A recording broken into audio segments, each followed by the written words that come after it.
Hello, everyone. Welcome. I'm Sarah Smith, the Editor-in-Chief of Prevention.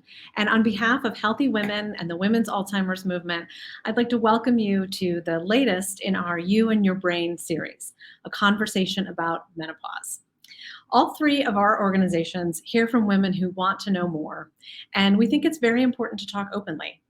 That's why today we're not here just to show you a presentation. We've invited you to listen in on a good, honest conversation among four smart and savvy women who come at the topic of menopause from different and insightful places.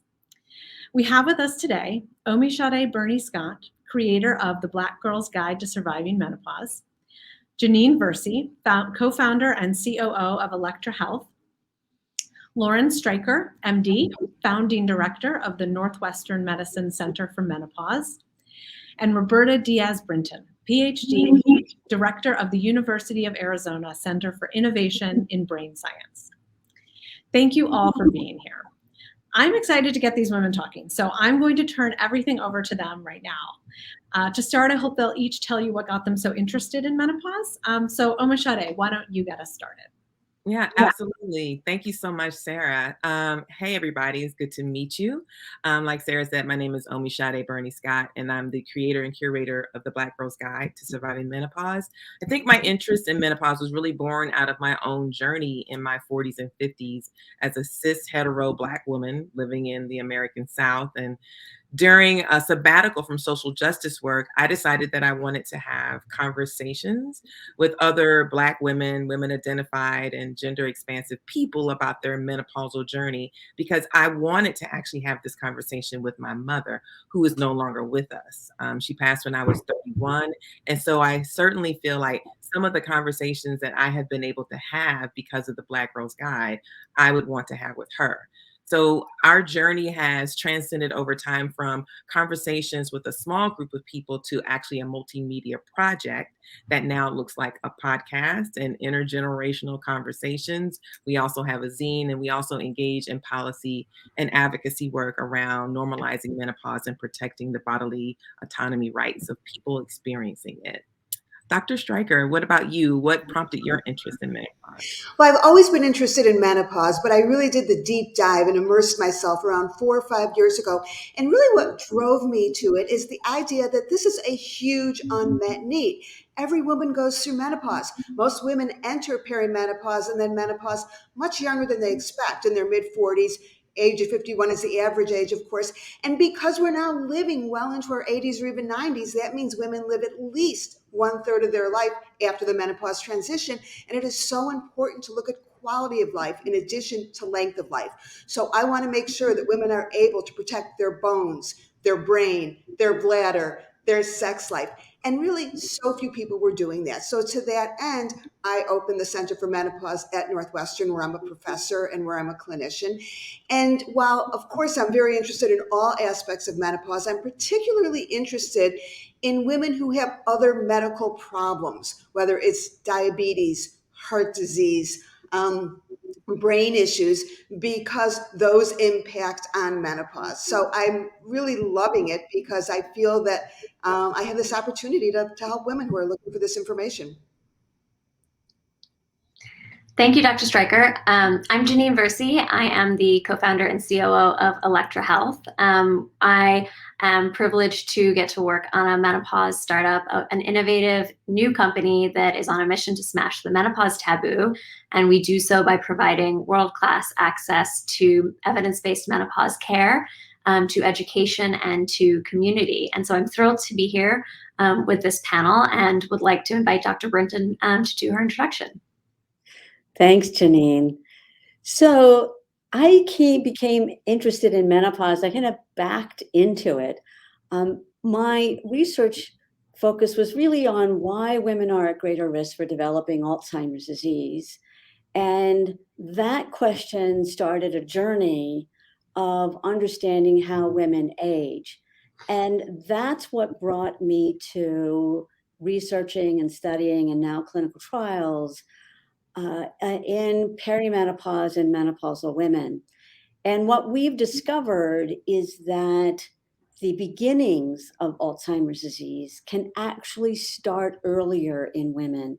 during the menopausal transition. Typically, what people think the reason is that women have greater lifetime risk of developing Alzheimer's disease is because they live longer than men. Well, that's true, and they live on average 4.5 years. But what our research shows is it's not that women live longer than men, it's that they can start the disease earlier. And that start of the disease can occur in some women during the menopausal transition. So we're very excited because we're not only focusing on this midlife aging transition in women and understanding that and bringing strategies for women to transition across this bridge more effectively and more safely, but we're also reducing the risk of Alzheimer's disease in women, which we're very, very excited about. Thank you, Dr. Brenton. That's really important. I know that many people are clear, or maybe they're not clear, that menopause kind of, it marks the end of our period. So we often think about menopause only in relationship to our reproductive systems, but menopause also affects our brains, right? So how we function mentally and cognitively and physically, like all of the things, is a really important thing for us to start to address. For me, definitely, I started experiencing brain fog and forgetfulness, just like a real fuzziness in my head and always losing my keys. I could never figure out where my keys were. But I've also had my own journey starting in my late 40s into my 50s with depression and anxiety. And I don't see those things as separate and apart from my menopause journey because I look at my health needs in a holistic way. So I want to go back to you, Dr. Brenton, since you're a brain expert, and I would really love for you to talk a little bit more about what actually happens in your brain while you're experiencing menopause. So, Amashade, you brought up a very, very important point that many of the symptoms of the menopausal, the perimenopausal, and menopausal transition are neurological. They're in the brain. And why is that? Well, our work has shown that estrogen, I like to call, is the queen of Darwin. She has left nothing to chance.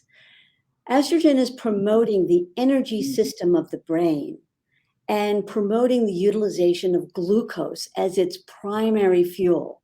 You want the brain to utilize glucose as its primary fuel for multiple reasons that I can talk about later.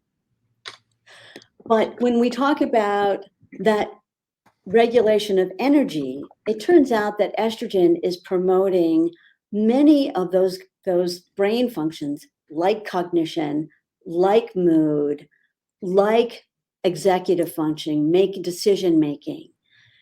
And there are receptors for estrogen in each of these areas of the brain. And so when there's a loss of estrogen, as occurs during the menopause, there's a reduction in some of those functions. Now, is that a 100% reduction? No, it is not. It's about a 25% reduction. And that's what you can actually see and feel. So that development of the whatchamacallit syndrome, where we're having difficulty finding the right words, or not able to sleep, or having difficulties maintaining that positive outlook on life that so typified us in earlier years. That's all because there's this reduction in the energy system of the brain. And reversing that reduction is one strategy to address that issue. And that many women find effective, and that Dr. Stryker will talk about shortly. But to your point, Amashade, is that the menopausal transition can in fact is a neurological transition. And so all of those symptoms that we experience, including the hot flash, can be indicative of the change that is happening, not only in our reproductive capability, but actually in the organ that controls reproduction, which is the brain. Dr. Stryker, would you like to add to that?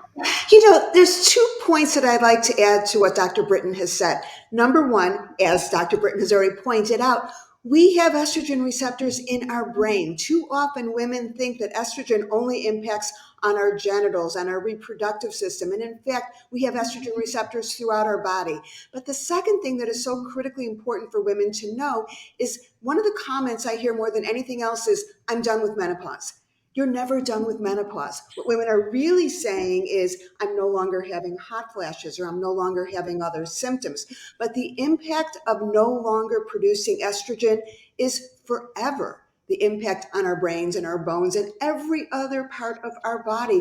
And that's why it's so important during the perimenopause transition to address these issues, not just to look at the short-term benefit, but to look at the bigger picture, the long-term benefits. Thank you. And having worked with thousands of women in the electrohealth community, what we hear oftentimes in terms of how this manifests in day-to-day life is the surprise and the confusion that women experience when they start to experience something like brain fog out of the blue and suspect that they might have a brain tumor. And so, off they go to a series of potentially specialists, not realizing that it is troubling and deserves attention, but could in fact be a fairly common symptom of the menopause transition. And that was actually, in fact, what happened to our founding physician, gynecologist, who in the middle of a regular day forgot her national provider number and thought she might in fact have a brain tumor. So this is, no one is really immune from that fear and shock, but the education and the support, I think, the conversations like this help to advance that understanding so we can at least know what to expect. And so with that, Dr. Brinton, will you tell us a little bit more about the sort of other cognitive issues and challenges women can expect during this transition?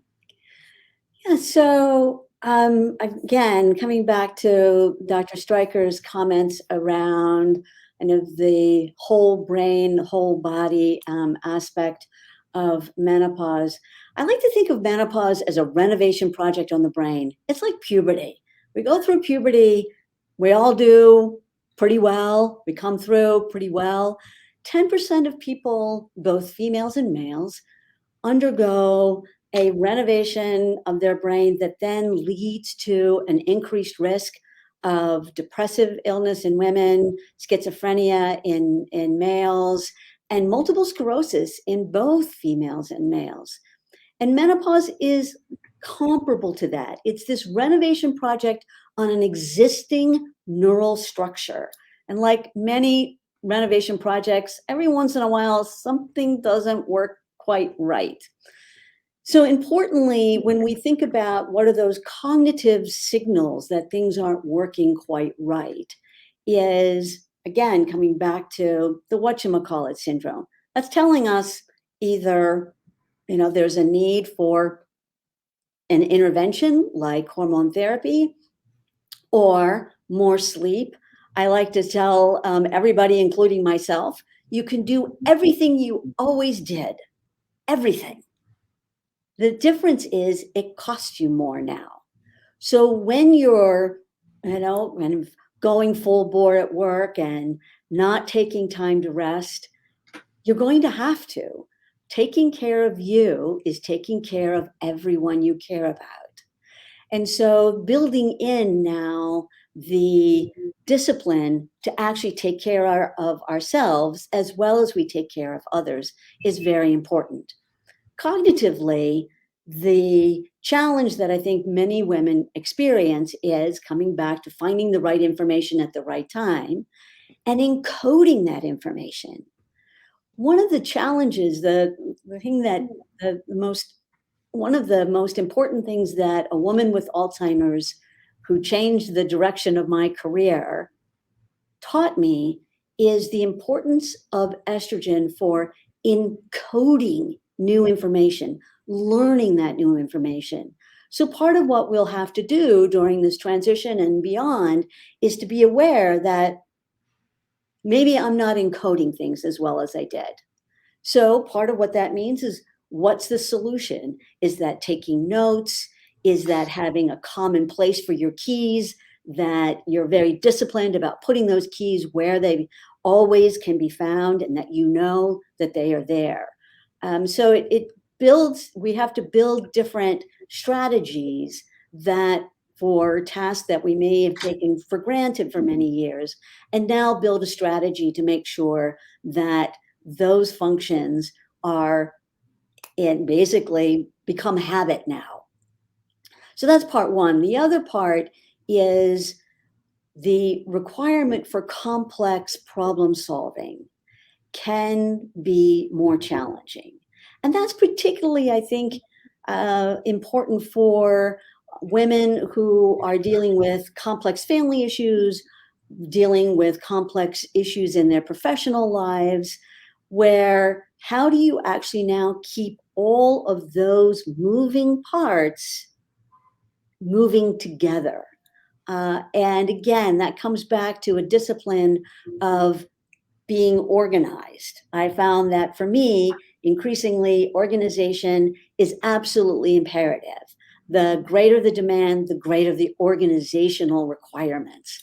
So those are the kinds of kind of suggestions I would give to women, that as they are transitioning, to have greater sensibility about themselves and about what works for you.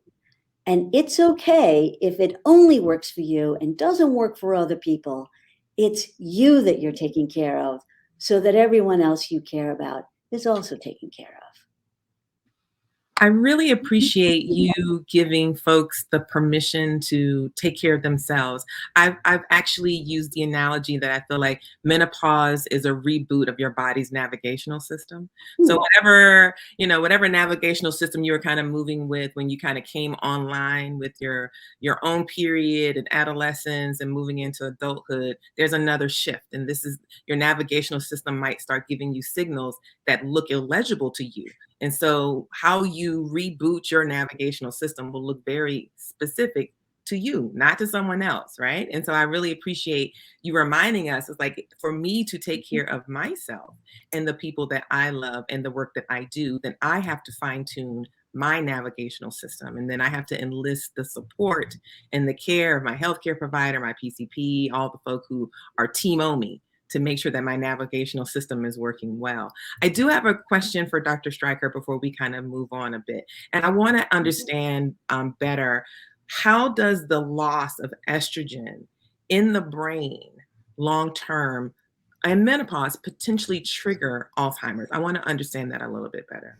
Well, I think to start off, to answer your question, it's very important for everyone to understand that the brain fog that women experience during the perimenopause is not necessarily predictive of developing Alzheimer's down the road. They really are very, very different. And I think that that's reassuring to women who walk in a room and can't figure out why they're there, that doesn't mean that they are destined to have Alzheimer's. It's roughly about 10% of women that may go on to experience the long-term changes. But in answer to your question, in terms of how important it is to protect the brain to not develop Alzheimer's down the road, we know that estrogen is neuroprotective and that it actually does cause there to be changes in the brain with amyloid deposition and the other things that we associate with Alzheimer's. But what's so important is to look at the timing. When we're talking about hormone therapy and how to best protect the brain, one of the things that we have learned from the Women's Health Initiative, the older study from 20 years ago, and some more recent studies, that if you use estrogen therapy, hormone therapy, it will be protective, but it has to be early on, either in the perimenopause transition or in the early menopause transition.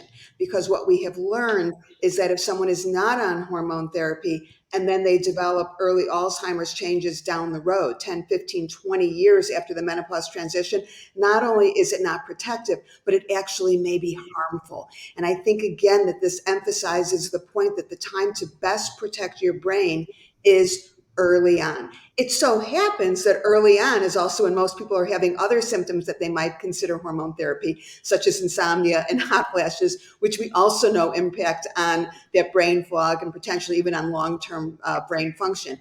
So when we think in terms of hormone therapy, which I think is very important and safe for almost every woman, the timing is really important to address those issues at the beginning of the menopause transition, not 20 years later. You made a really important point here, and I want to invite Dr. Brenton and Janine to also chime in. Is like the earlier you start to address, the better, right? And the more information that you get, the better. I think one of the things that's been really important for me around cognition is rest, and I have had to reevaluate my relationship with rest. Right, the part has become a part of a practice for me in the same way that yoga is a practice for me, whatever my spiritual practices might be. My relationship with rest had to become a part of my practice because I could tell that some of the cognition issues that were becoming amplified for me were exacerbated when I was really tired and not getting a lot of rest. And I'm wondering other thoughts that folk might have before we move on. And so I want to invite Dr. Brenton and Janine to chime in. So I want to echo what Dr. Stryker has just said, that the perimenopause and menopausal transition is that time when estrogen or hormone therapy, introduction of estrogen or hormone therapy is most beneficial. And one of the symptoms that women experience during that, can experience during that transition, is the hot flash. And I just want to say at the outset, the hot flash is a flash. It's not a meltdown. So many women can experience hot flashes during stress or during night. So let's talk about the hot flash just for a moment. And so what we've discovered is that the hot flash is really telling, it's a signal, a sentinel of this energy change in the brain. It's part of that whole process by which the brain is now disconnecting the estrogen receptor network. And part of that disconnecting is disconnecting it from its energy production function. And that disconnect can be manifested through hot flashes. And those hot flashes can be mild or they can be severe. And one of the well-known aspects of the hot flash is that the frequency and severity is greater in Black women. And so one of the questions that we are focused on is, like Dr. Stryker said, when is the best time? What's the best formulation? What's the best approach for women to target and treat hot flashes? And in that, we have really listened to women and their concern about breast health. So many women were voting for their brain by protecting their breast health.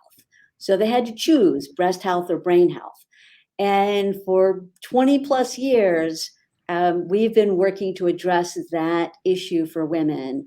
And we're really excited that we've developed a formulation that we hope to be bringing to market soon that works very well. It works like an estrogen in the brain, but not in the breast.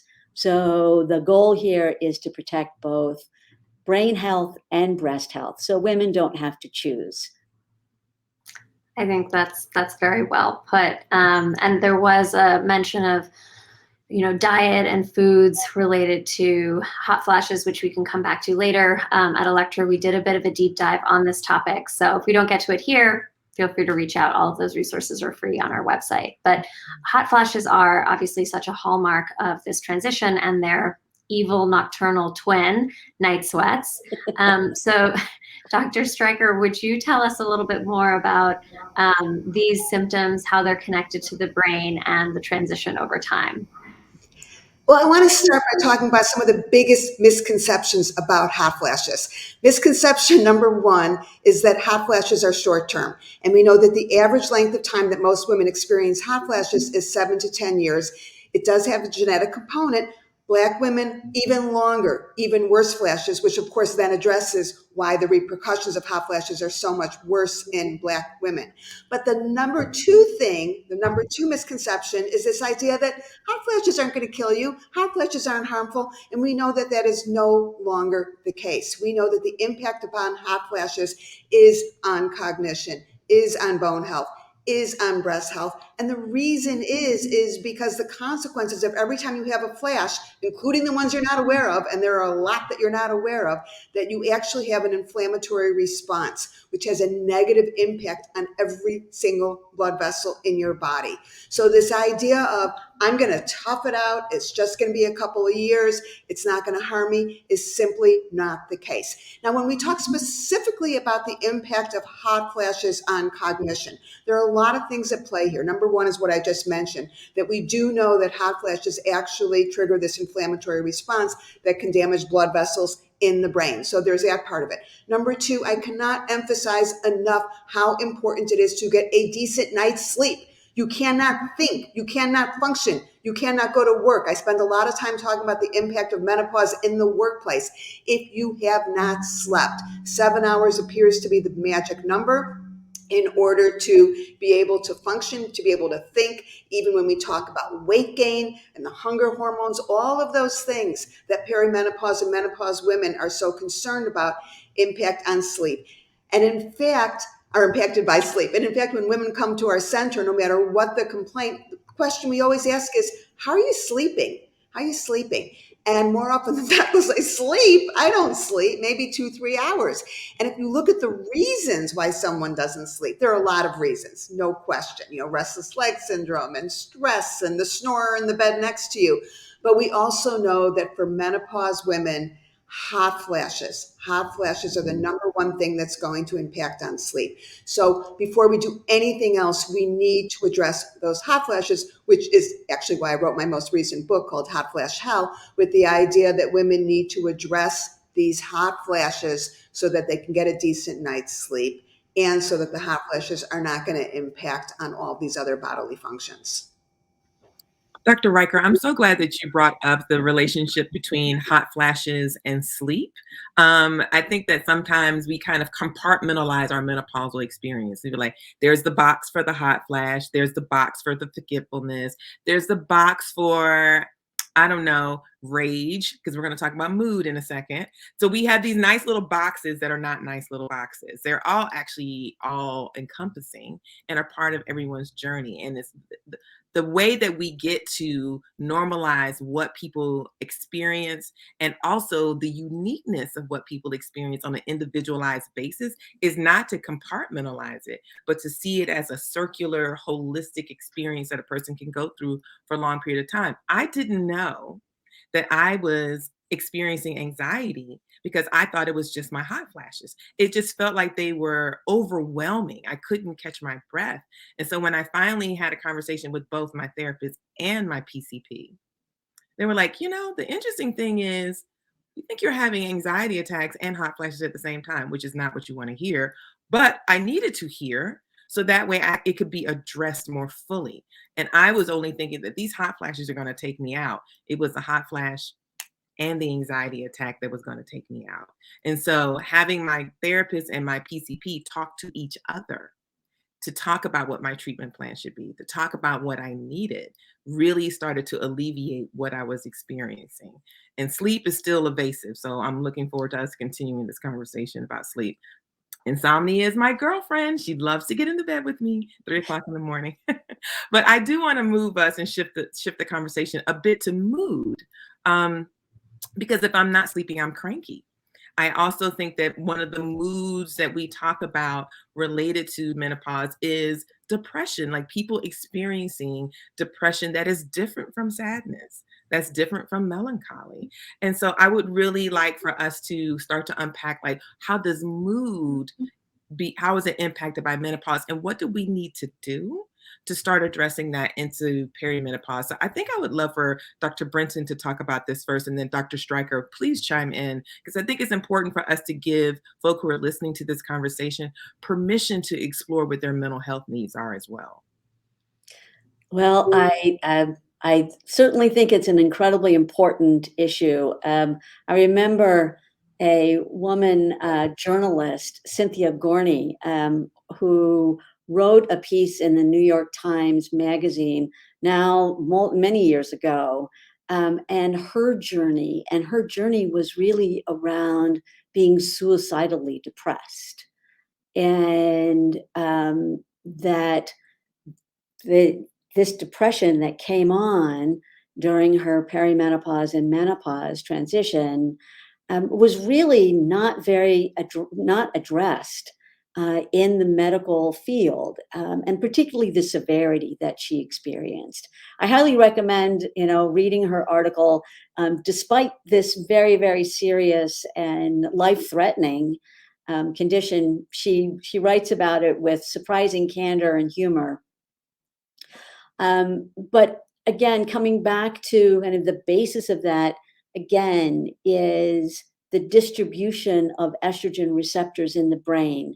And estrogen receptors, there are many estrogen receptors in those areas of the brain involved in emotional function and responses.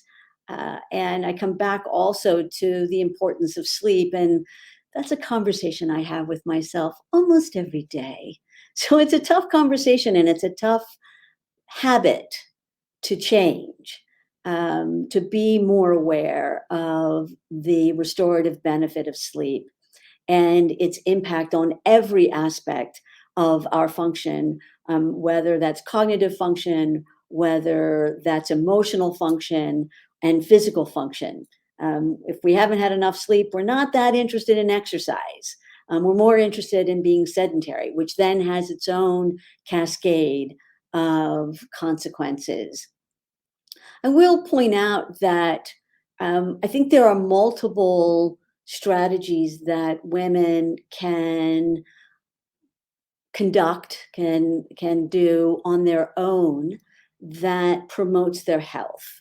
Now, exercise is well known to improve mood. Well, going to that gym and spending that hour and, having the finances to afford a gym membership is just really not part of my own ethos. But what I did instead was buy an $89 stepper that I have at work. And I have a standing desk, which is fortunate.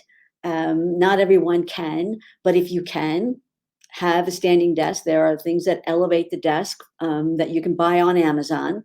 Elevate the working space that you can buy on Amazon, and build that exercise into your day. If you look at people who are living in blue zones, those zones around the world where people live well into their 90s and hundreds. You look at those people, and those people aren't skeletal thin. And yet they live well into their 90s and oftentimes into their early hundreds. And part of what characterizes those people living in the blue zones is not that, again, they're super thin. They're not. They're pretty hefty. But what they do is they lift. They have a hefty lifestyle. They walk up, this hill, this mountain, this climb to their local grocer, to their local bakery.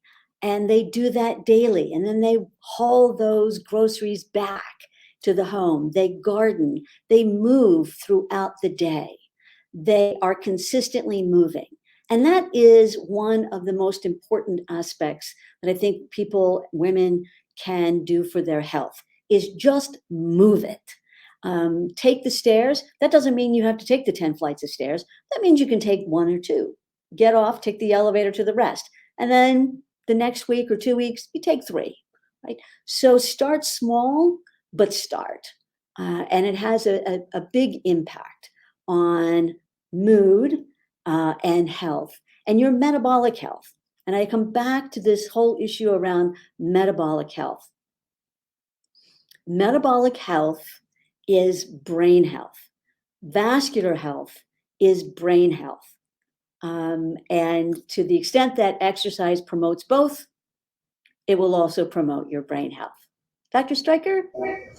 Well, I would like to start by saying that up to 70% of women during the perimenopause and early menopause transition experience depression-like symptoms. And I'm not talking about, as Dr. Britton was talking about, a major depressive episode, because that is important, but certainly the outlier. But most women do experience some depression symptoms, as opposed to 30% of women before the menopause transition. So we know that this is hormonal. Absolutely. And the reason that we know this is happening, in addition to everything Dr. Britton said, is that estrogen impacts on serotonin receptors, which in the brain, serotonin being one of the major neurotransmitters, which is going to impact on mood and depression, which is why so many of the antidepressant medications are going to alter your serotonin levels. So we have a biologic reason why this is happening. You are not crazy if suddenly you find that you are sad, that you are having mood issues, that things are not going well for you. And as Dr. Britton said, there are a lot of things that can be done to mitigate those symptoms. This is not something you have to live with.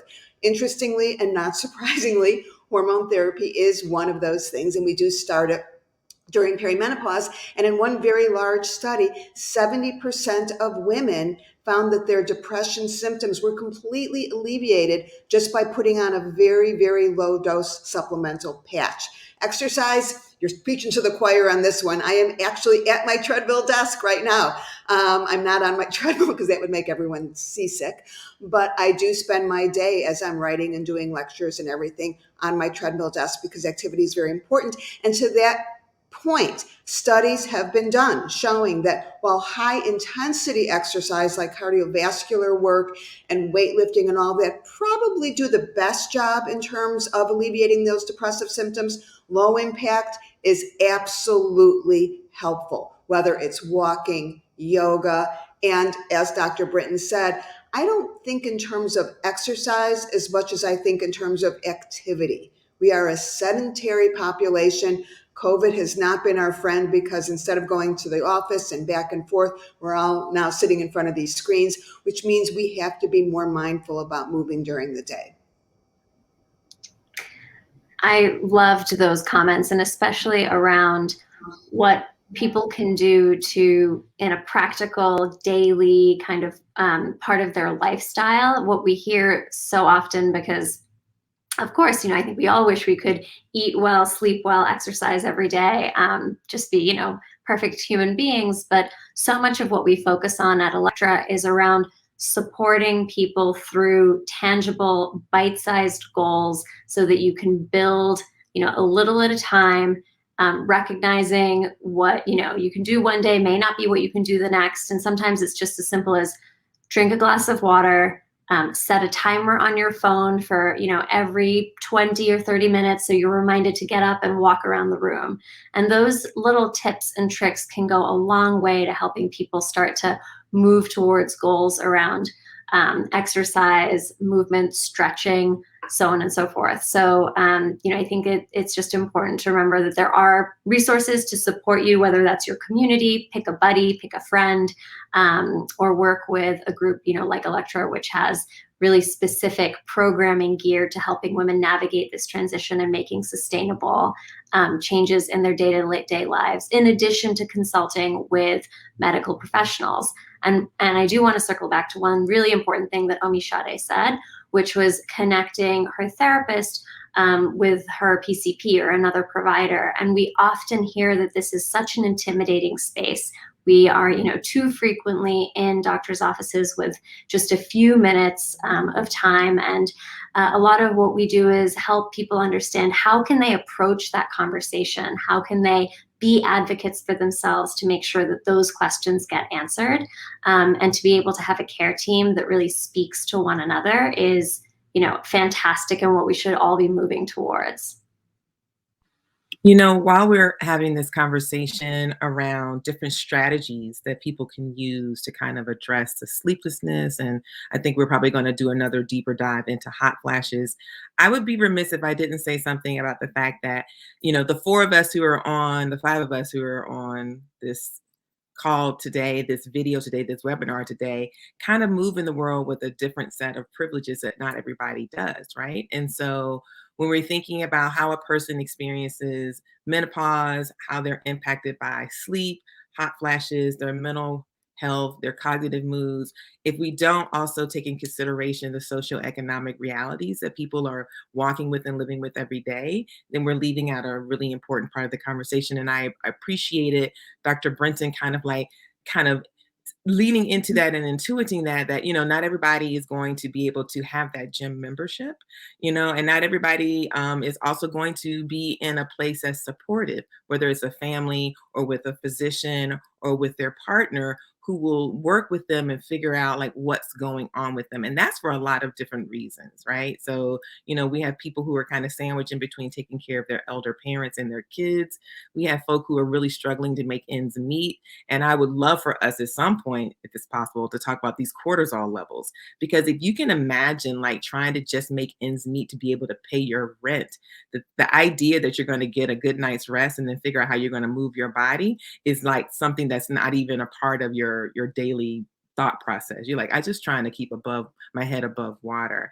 And so I just wanted to lift that up as one of the realities. And so folk who are listening to the webinar or participating, that you understand that we do also understand that it's really important how socioeconomic status absolutely impacts depression. And I think that for me as a Black woman and how I've navigated with depression and menopause, I also think about the societal systemic oppression that I've experienced in this country and how that impacts me. Fun fact, I started grinding my teeth during the pandemic, and that was affecting my sleep. I didn't realize that until I went to my dentist, and she said, "You have cracks in your teeth." And I was like, "I have cavities?" She said, "No, cracks."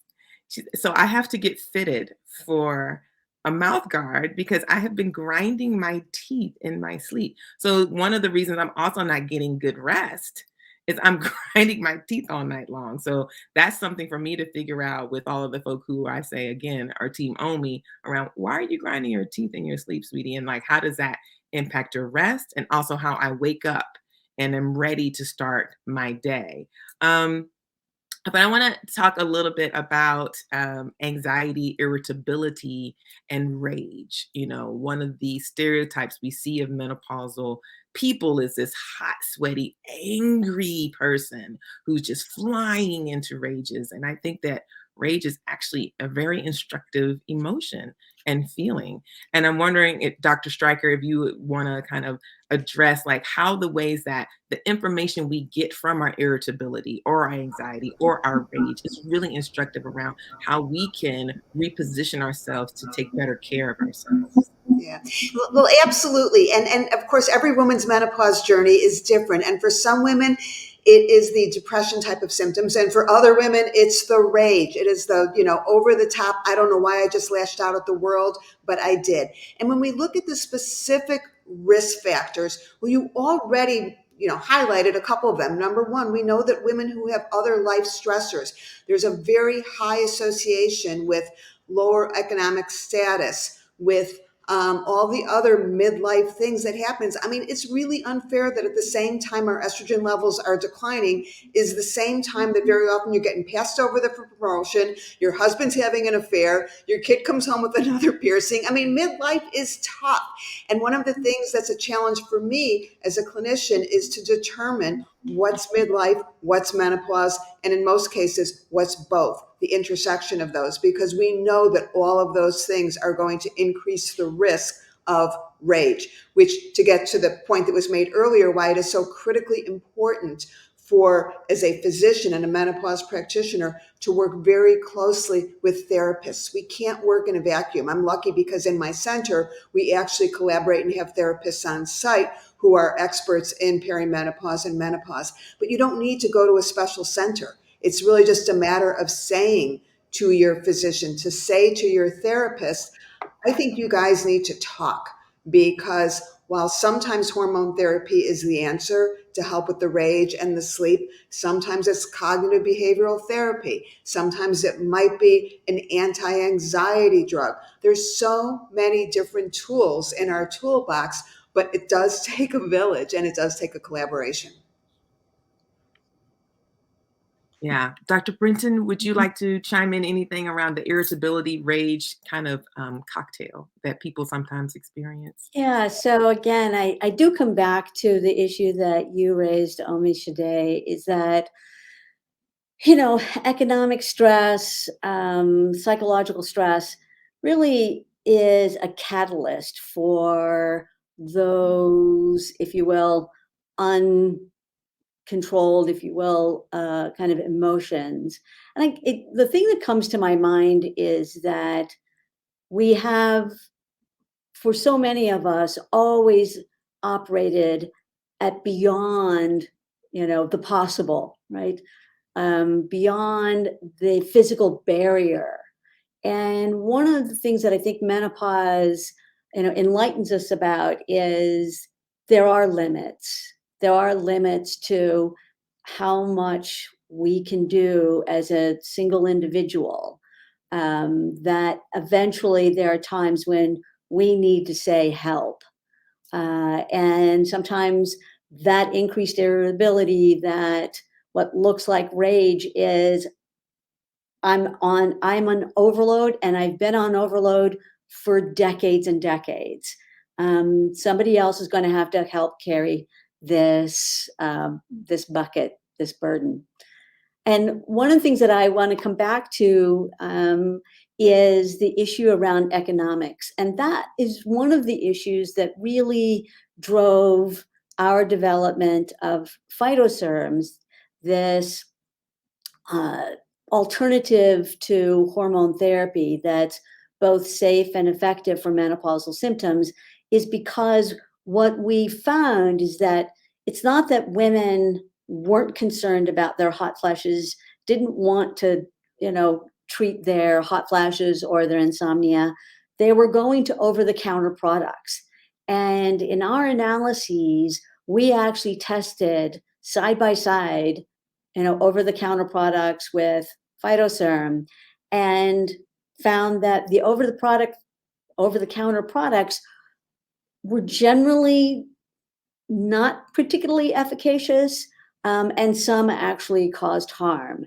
So what we did is really focus on going where women were going, following their feet, and they were going to over-the-counter products. And that's why we developed phytoserum, that they didn't have to choose between, vitamins for their children and hormone therapy for them. They could actually have both. Dr. Stryker, I'm really curious about what you would like to say about over-the-counter products, because there's a proliferation and so many people reach out to me because of the podcast and they want my opinion on these things, and I don't know what to tell people. Well, when I was writing Hot Flash Hell, I did an entire chapter on the over-the-counter botanicals. So as part of my research, of course, like Dr. Brinton said, I went and I looked at the studies because I am very evidence-based. And if someone is making claims, I want to know if those claims are true. And as many of us know, for an over-the-counter product, you can say what you want. It's not like an FDA-approved product. And so what I learned when I did this deep dive is basically every single over-the-counter product that's out there that says that they are going to alleviate your hot flashes does not work beyond the placebo effect. Anything will work for a short period of time. The placebo effect is real. And for about 12 weeks, if you tell someone the blue M&Ms are going to take their hot flashes away, it will take their hot flashes away. But unfortunately, hot flashes last a lot longer. So whether we're talking black cohosh or Chinese herbs or all of these other botanicals that are touted and sold to women, which is a multi-million-dollar business, they simply do not work. The only botanical that has been shown to work beyond the placebo effect is the metabolite of soy, which is known as S-equal. And the reason that that seems to work is we know that while some women respond to soy, other women don't. And it's because some women genetically are able to metabolize soy to the active component. So beyond that, these botanicals, I'm sorry to say they don't work. I wish I could say that they did, but that is not the answer. And all I can tell you is buyer beware, because these over-the-counter products can market their products as they wish to, and it is big business. Thanks, Dr. Stryker. I think that is something that we don't often talk about, that, the supplements and OTC market is huge and has very powerful marketing, and consumers are rarely educated in how to sort of discern quality. And that's something we spend a lot of time on, because women are in fact taking vitamins and supplements, and there is, some evidence, not great evidence around certain products, and then evidence of harm or, sort of zero effect or placebo effect only among others. But learning how to differentiate what has at least come from a reputable source, has had some research or data behind it, is an important first step. And so that's something I think we need to discuss more of. And likewise with hormone therapy, where there are a lot of people who are spending money on compounded medications, which may in fact be effective or may not, pellets and so on. So would love, that is like my one quick question for you, because we spend a lot of time educating our community around the importance of FDA-approved bioidentical hormones and other evidence-based treatments, because otherwise, actually, women are spending a lot of money. And so back to the pocketbook issues, it can really be, a financial burden as well as a health risk to be taking treatments that aren't approved, studied with randomized control trials. So that's my quick question, and then let's turn it over to audience questions. Well, I'm going to give you a quick answer on that, because we could spend hours and hours talking about hormone therapy. But the quick answer is that for most women, menopause hormone therapy is safe and effective, but it does need to be done in the proper way, meaning an FDA-approved product that is given in a safe way. For many women, through the skin, a transdermal product is the way to go. And this idea that estrogen causes breast cancer is simply not true. And that's not my opinion. People are always surprised to hear me say that. But even if we look back at the Women's Health Initiative, that study from 20 years ago, there were two groups of women taking hormone therapy. One group took estrogen alone, women that did not have a uterus, so they didn't need the protection of a progesterone, and women that took estrogen and progesterone together. And it was only the estrogen and progesterone group that had a slight increase in the risk of breast cancer, which is really not relevant today because we're generally not using that progesterone. The increase is very slight, but yet, as Dr. Brinton said earlier, women feel like they have to choose between their breasts and their bones and their brains, and you do not. You can protect your breasts, your bones, and your brains if you take hormone therapy in a safe, effective way. And the last point that I want to make, because I know there were a lot of questions that came in about this, is how long? How long should you be taking hormone therapy? And the answer of menopause experts is until you die. And you will live longer because you will be taking it until you die. And there's so many questions about my doctors telling me I have to go off. I've been on it for, pick a number, 3 years, 5 years, 10 years. That's not based on science. That is not based on the evidence. And in fact, quite the opposite is true, that if you started your hormone therapy early on in the menopause transition, there is no reason to go off your hormone therapy, but so many women are taken off and it's simply unnecessary. So the question from the audience that ties back to the larger topic is, since menopause started, I noticed a change in my verbal function, such as forgetting words, pausing to remember what words to use. Is there a recommended vitamin or therapy to help with this? Dr. Stryker, would you like to take it first, and then Dr. Brinton? Well, fish, vegetables are all good in terms of cognitive function. One of the things that I thought was interesting is the fact that green tea helps men but not women. And the point is, don't bother with green tea. The point is women are not little men. And I think that it's so critically important as we continue to study this, that we look specifically at the impact of diet, vitamins, other substances on women, as opposed to lumping everyone together. Dr. Brinton, do you want to address that before we go to the next question as well? Yeah, so I agree with Dr. Stryker. Estrogen therapy does address all of these menopausal symptoms. And so I would recommend it to women where it's appropriate. Again, to Dr. Stryker's point, The type of progestin that was used in the product Prempro is not being used now. It's medroxyprogesterone acetate. Don't do it.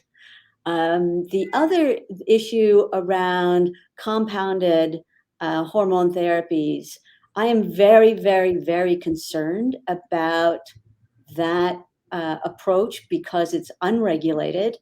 And yes, it's personalized, but you're really being the guinea pig for that experiment. I want to come back to the way that we're developing the safe and effective alternative to estrogen therapy is as if it were a drug. We're putting it through the same rigorous research, translational, and clinical science that's necessary. And this has been 20, 25 years in the making. We've put it to the test.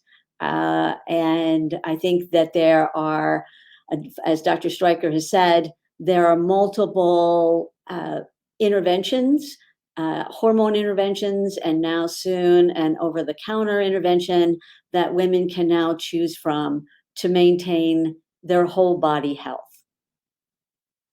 Thank you so much. Dr. Stryker, this next question is for you, and it might be one of our last questions. Does memory and anxiety during menopause get better after menopause? And does a lack of estrogen and progesterone cause Alzheimer's? And are their bioidentical hormones safe if I've never had children? All right. Well, those are a lot of questions. Let me get to the first one. Is the whole idea of, are these cognitive changes basically temporary or are they permanent? And that's actually an area of hot research in terms of looking at these perimenopausal cognitive changes.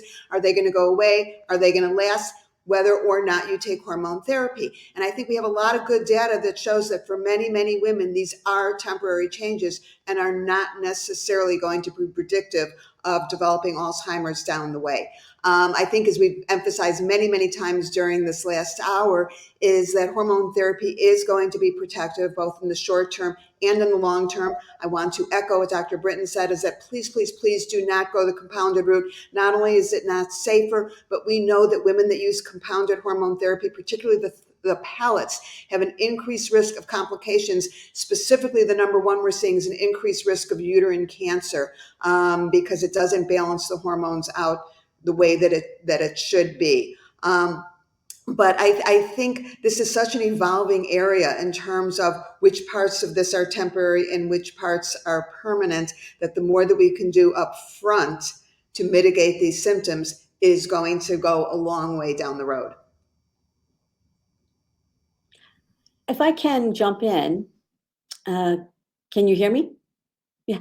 So we published a paper recently where we looked at the impact of, as Dr. Stryker has mentioned, hormone therapy at the time of menopausal symptoms, not 20 years later. And at the time, women who received hormone therapy, and we looked at really developing precision hormone therapy, and this work is published and is at Open Science, so it's available. If you just Google me, it'll come up. And that essentially women who took hormone therapy at the time for menopausal symptoms had reduced risk of Alzheimer's, Parkinson's, ALS, and multiple sclerosis. All of these age-associated neurodegenerative diseases were positively impacted in the sense that it reduced the risk of developing those age-associated neurodegenerative diseases.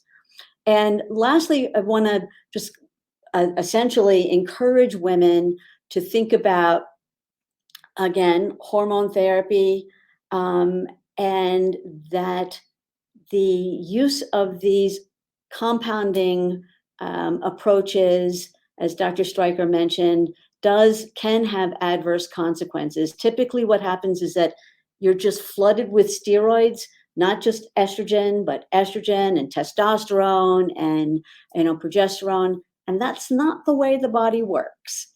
So thank you for the question. Thank you, Dr. Brinton, Dr. Stryker.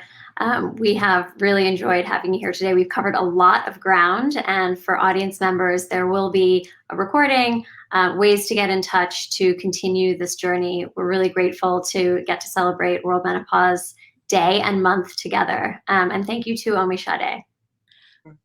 Thank you so much, Janine, for being my amazing co-moderator. And I want to thank Dr. Brenton, Dr. Stryker for joining us for this amazing conversation today. I'm so excited for the information you shared. And we also want to thank Healthy Women Prevention, the Women's Alzheimer Movement, for bringing us all together today. And we want to thank you for joining us, for taking time out of your day to listen to this really important conversation. Thanks so much. Thank you. Stay well. Be well, everybody. Take care. Bye-bye.